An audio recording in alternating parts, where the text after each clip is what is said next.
All right, hi folks. I'm recording a video to help you get started in the 6.1 homework. And Section 6.1 is related to measuring angles and converting from what's called degrees to radians.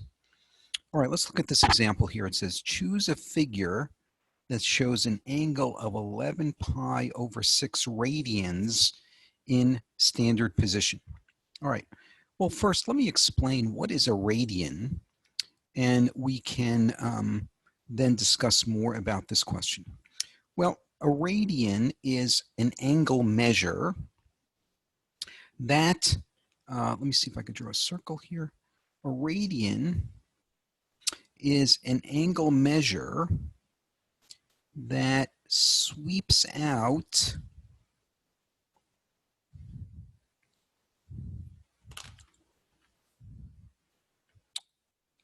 a distance on the edge of the circle equal to the radius. Let me give you an example. Let's say the radius of the circle is 5. Well, if I was to take that measurement 5 and lay it out on the edge of the circle, here's r equals 5. This angle that I just drew here is the measure 1 radian. So a radian is an angle that's formed by taking the radius and laying that radius along the edge of the circle. You might notice when you see the word radian, it includes the word radius in it. So the word radian really is implying the radius is extended along the edge of the circle. Okay? So when we go to measure angles around a circle, and typically we're going to draw a circle like this and measure an angle as the rotation from this x-axis. So we'll think of this as the x-axis, this is the y-axis. Now, if I was to write the radian measure for this y-axis, it would be pi over 2 radians. This axis here is 180 degrees, which is pi radians. So I'll write up here 90 degrees corresponds to pi over 2. 180 degrees is pi radians, and down here at the bottom, this is 270 degrees, which is 3 pi over 2 radians. Okay? So let's go back to this question. They're asking me about 11 pi over 6 radians. Well, let me think about 11 pi over 6.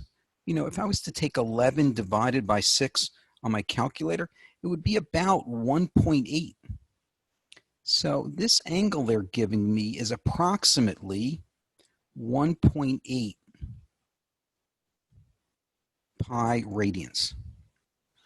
Well, if it's 1.8 radians, 1.8 pi, I know when I get down to this angle here, this is 3 pi over 2, but that's the same as 1.5 pi. So I know my angle has to be a little larger than 1.5 pi. So that means my angle would have to extend past, let me maybe try to do this in blue.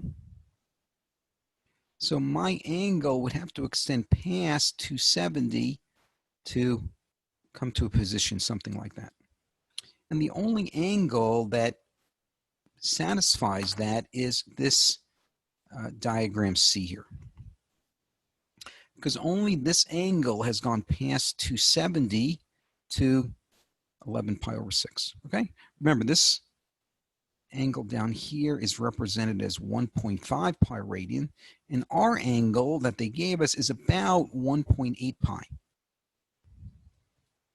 Okay?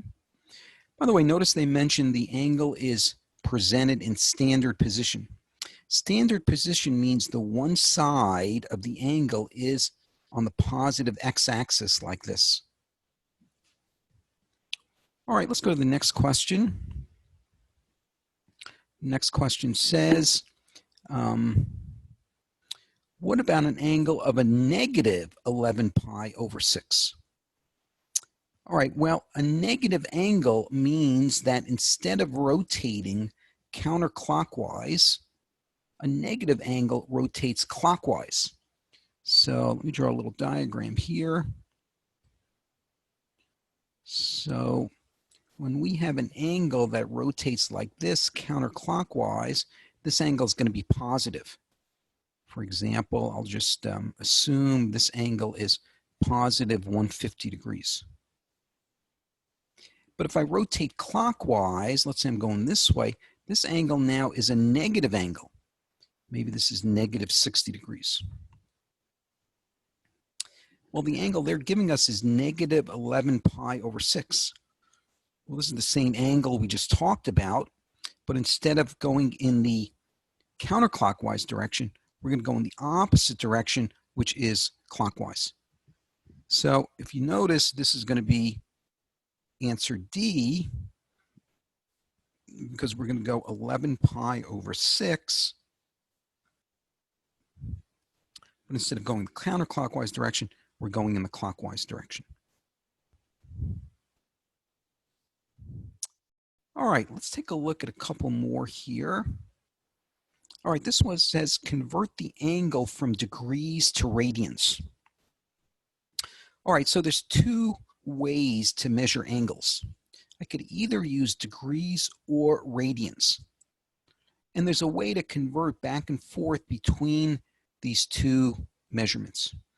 Let me go back to my diagram that I drew a little earlier. So when I drew this diagram here, I labeled the positive y-axis up here as 90 degrees, which was equal to pi over 2 radians. And then I labeled this position here as 180 degrees, and I said this was equal to pi radians. Well, what I could do is use this fact. Let me circle it in purple.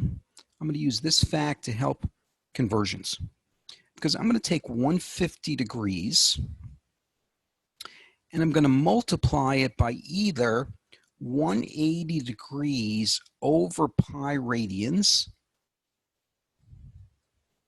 or I'm going to multiply it by pi radians over 180 degrees. So these are two conversion fractions I can use.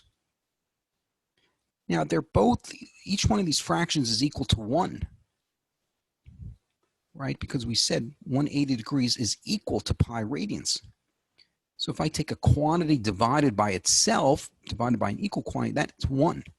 So each one of these fractions is really equal to 1. So I'm going to take 150 degrees and just multiply it by 1. Of course, that's not going to change it, but I'm going to multiply by 1 in the form of either this fraction on top or the fraction on the bottom. So how do I know whether to use the top fraction or the bottom fraction? Well, what I think about is I want to cancel out degrees. Remember, I want to get rid of degrees and end up with radians as my unit. So I'm going to think of this as, if I have a degrees on top, I'd like to put a degree on the bottom so the units cancel out. So that means I'm going to write this as pi radians over 180 degrees. So notice how these degree symbols cancel out. I have one on top, one on bottom, so I'm going to cancel them. Now, notice the answer is going to be in radians. All right, so now this is going to be 150 pi over 180.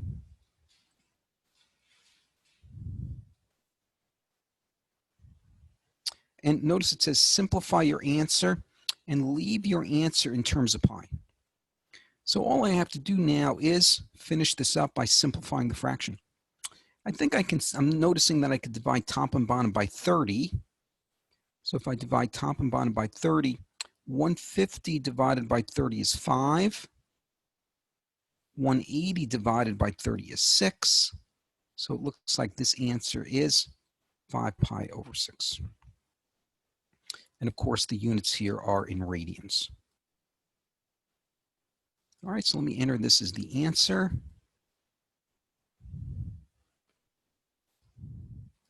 So this answer was 5 pi over 6. I'm going to use a fraction.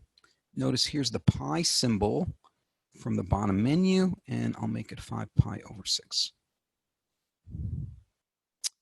All right, let's go to another example.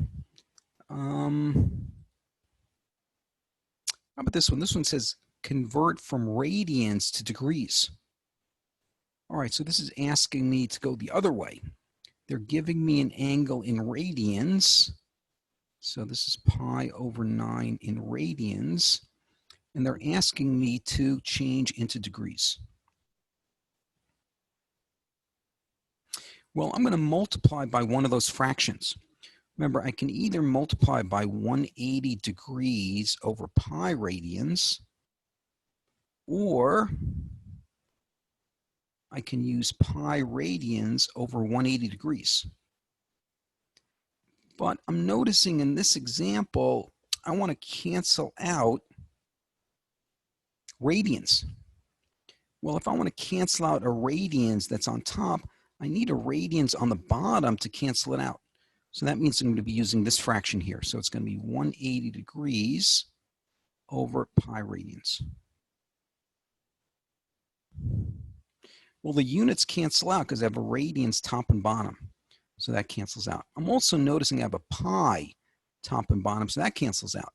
So it looks like I'm going to be left with just 180 degrees over 9. And that answer then is just 20 degrees. Okay, so the answer here was 20 degrees. So I'm going to click my mouse here and 20 degrees. Notice the degree symbol is placed there for me by MyMathLab, so I'm not putting the degree symbol in as part of my answer box. All right, hope this is helpful as you're getting started in the 6-1 homework on working with angles and working in both degrees and radians.